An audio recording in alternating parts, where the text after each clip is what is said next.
গত কয়েকদিনের টানা বৃষ্টিতে সাভার আশুলিয়া শ্রীপুর সহ বিভিন্ন এলাকায় জলাবদ্ধতা সৃষ্টি হয়। কোথাও কোথাও পাকা সড়কের ওপর এতটাই পানি জমেছে যে নৌকা চলাচলের মতো দৃশ্য দেখা গেছে। রাস্তাঘাট তলিয়ে যাওয়ায় কর্মস্থল ও শিক্ষা প্রতিষ্ঠানে যেতে হিমশিম খাচ্ছেন মানুষ।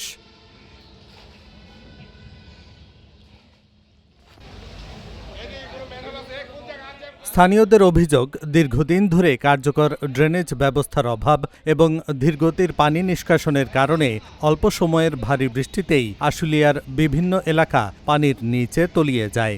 এতে একদিকে যেমন দুর্ভোগ বাড়ছে, অন্যদিকে যানবাহন চলাচলেও সৃষ্টি হচ্ছে চরম বিঘ্ন। এদিকে জলাবদ্ধতার কারণে অনেক এলাকায় বাসাবাড়িতে পানি ঢুকে পড়েছে। শিল্পাঞ্চলের কারখানাগুলোতে কর্মরত শ্রমিকদেরও কষ্ট করে কর্মস্থলে পৌঁছাতে হচ্ছে। দ্রুত পানি নিষ্কাশন ও স্থায়ী সমাধানে কার্যকর উদ্যোগ নেওয়ার দাবি জানিয়েছেন স্থানীয় বাসিন্দারা।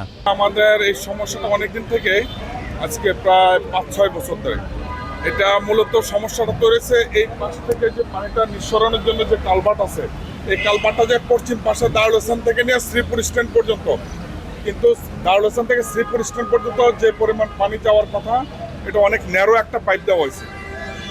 তো এটা একটা সমস্যা।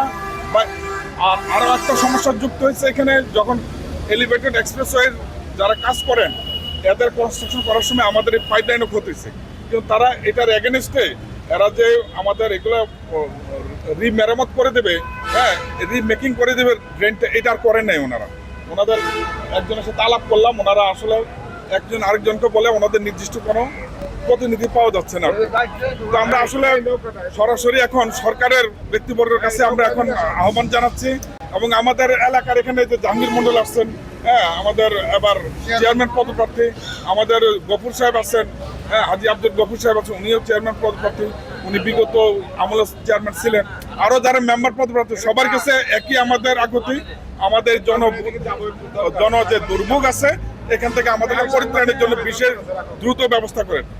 কারণ ওই ড্রেনটি নিতে হলে এখানে যাদের মার্কেট আছে এদের সামনে দিয়ে আমার মনে হয় টোটালি ভেকো দিয়ে যদি মুক্ত খাল করা হয়, ওপেন করে দেওয়া হয়, অন্তত পানি নিঃসরণের জন্য, তাহলে 2-1 দিনের মধ্যে কমবে। না হলে এখানে মাস খানিকের মধ্যে পানি এভাবে জমে থাকবে যেভাবে পানি যাচ্ছে। আমাদের দোকানে পানি উঠছে, পানি উঠার কারণে আমাদের কিছু মাল সামানের ক্ষতি হয়েছে।